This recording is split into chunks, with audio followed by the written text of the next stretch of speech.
Jai Gurudev and Namaste, and thank you for joining us today. The spiritual community across the globe was intrigued by the shift of Sanyam 2, originally planned in London, to Vilnius, Lithuania. Could you begin by sharing what Sanyam 2 is and why it holds such importance? Jai Gurudev and Namaste. Sanyam 2 is not just a program, it is a profound deepening of the inner journey rooted in the Patanjali Yoga Sutras. It emphasizes the higher limbs of yoga, of dharana or concentration, dhyana or meditation, and samadhi or absorption. This process cultivates ekagrata or one pointed awareness and opens the door to deep intuitive knowledge, also called Ritambara Pragya. Under Gurudev's guidance, this experience becomes transcendental. The first three batches took place at the Bangalore ashram, which naturally carried the Shakti and energy of the Master, but with Sanyam too expanding globally, Vilnius was chosen for very special reasons. That is fascinating. What are some of the primary reasons Gurudev and the organizing team may have considered Vilnius over London, especially for such an advanced inner journey? The decision was deeply intuitive and also strategic. Gurudev often emphasizes that the energy of the land plays a vital role in spiritual practices, especially in advanced meditation programs like Sanyam. Vilnius, the capital of Lithuania, holds a unique vibrational field, very sattvic, peaceful, and untouched by the hyperstimulation that characterizes many global cities. Its energetic subtlety of the land. The Baltic region and Vilnius, in particular, is situated on ancient ley lines, natural energetic grids of the earth. Historically, this area has been home to deep natural mysticism, shamanic traditions, and silent forests that are conducive to meditative states and the collective consciousness of the place. Lithuania has been witnessing a massive rise in spiritual interest, especially among the youth and academic circles. People here are hungry for silence, clarity, and depth, qualities that match Sanyam's purpose.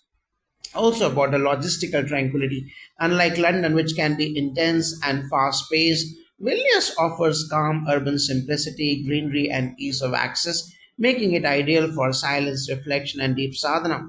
It's remarkable to hear about energetic reasons. How does Vilnius resonate with the themes of the Patanjali Yoga Sutras, especially the deeper limbs beyond asanas? That's a beautiful question. The latter half of Patanjali's Yoga Sutras deals with Sanyama, the combined practice of Dharana, Dhyana, and Samadhi. These require an environment that supports inner withdrawal or pratyahara and the dissolution of mental noise. Vilnius naturally encourages this. The silence of its pine forest, the flow of the nearest river, and the sacred stillness of its skies support a practitioner in effortlessly diving inward. Gurudev often says that when nature and consciousness align, the experience of yoga becomes spontaneous. Moreover, Lithuania has a history of ancient Baltic spirituality that is still subtly alive, creating a spiritually fertile atmosphere for seekers of inner truth. What has been the response of the local people and governments to this event being hosted in their city? The response has been overwhelmingly positive. The Lithuanian people are naturally welcoming, grounded, and open hearted. The local authorities have supported us with enthusiasm. They see this not only as a cultural or wellness event, but as a peace building and consciousness elevating mission. Many Lithuanians have already participated in art of living programs like the happiness programs, Sahat Samadhi meditation, and the advanced silence retreat. The presence of Gurudev in Vilnius has become a national movement of grace. From a Vedic Dhamma perspective, how do you view the deeper symbolic or scriptural significance of choosing Vilnius? From the Vedic lens, every yatra or anushthan must align with desha or place, or kala or time, and patra, the seeker.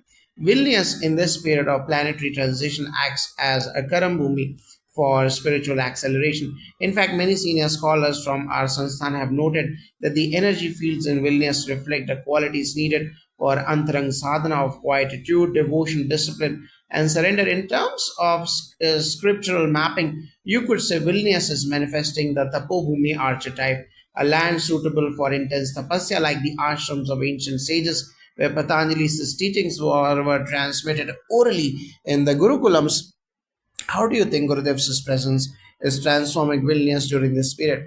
Gurudev's presence acts as a spiritual catalyst. Wherever he goes, the consciousness of the land is elevated. In Vilnius, the collective subtle atmosphere is undergoing a purification. a silent spiritual revolution. People who have never meditated before are now sitting in deep stillness. Many are reporting spontaneous emotional release, intuitive clarity, and even healing experiences.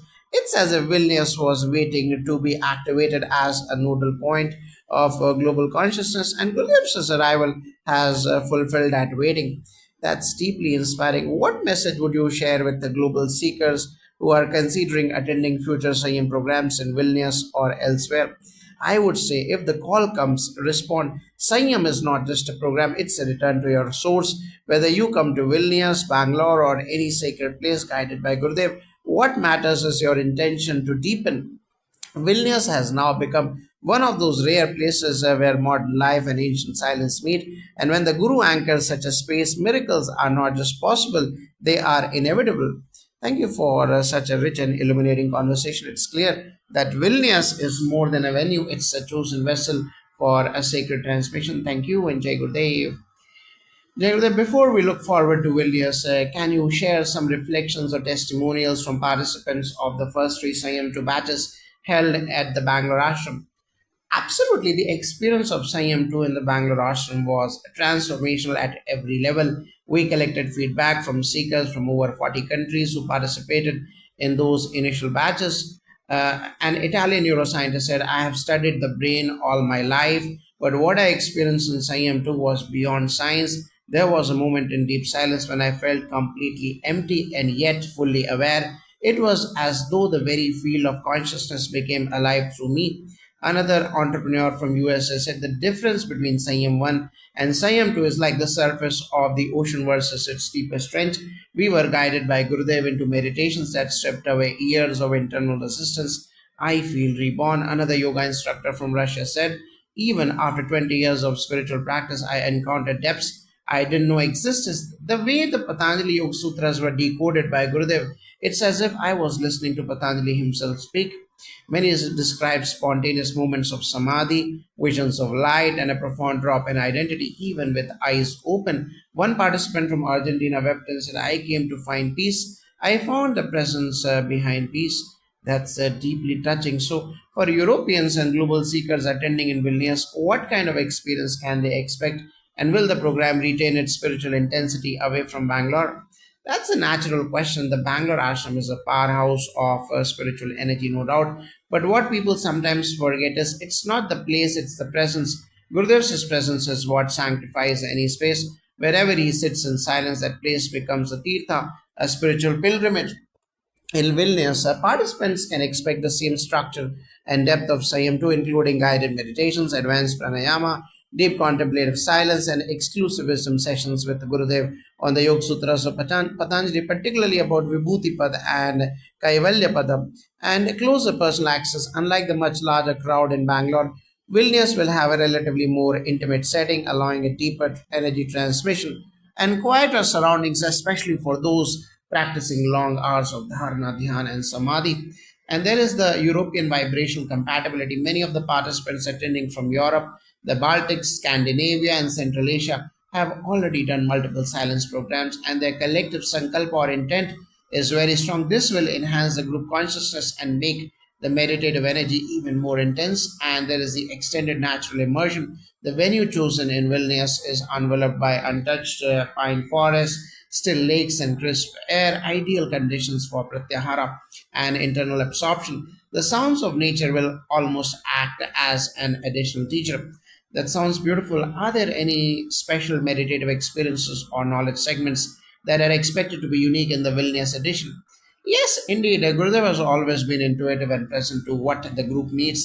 In Vilnius, there is an expectation that he may offer new insights on the siddhis or yogic powers mentioned in Vibhuti Pada, such as pratibha or intuition, purva jnanam, or knowledge of past lives, or sampatti absorption states. In previous Sanyam 2 programs in Bangalore Ashram, the first three batches, Gurudev spontaneously guided meditations on subtle perception of sound and light, effortless witness consciousness, and silence between thoughts rather than the thought itself, the source of the seer or the drishta, where one even witnessing dissolves. Participants in Vilnius can expect not just structured spiritual practice, but also these divinely guided moments that happen only when the master is present. There may even be exclusive Q&A sessions where deep mystical and philosophical questions are answered with simplicity and love. Lastly, how should one prepare mentally, emotionally, and spiritually for this sacred immersion in Vilnius? Preparation is inward. Come with a childlike openness, a disciplined lifestyle, light food, digital minimalism, and sattvic habits. A sincere sankalpa to dive deep, not just to experience but to dissolve. Also, it's recommended to refresh one's knowledge of the Patanjali Yoga Sutras, especially the third and fourth padas, as Gurudev will often decode them in layers beyond intellectual understanding. As Gurudev often says, you don't attend Sanyam, you disappear into it. That is what awaits in Vilnius. Thank you so much for this enlightening conversation. We wish all seekers traveling to Vilnius a profound inner journey. Thank you. May the whole world bathe in the silence of the self. Jai Gurudev.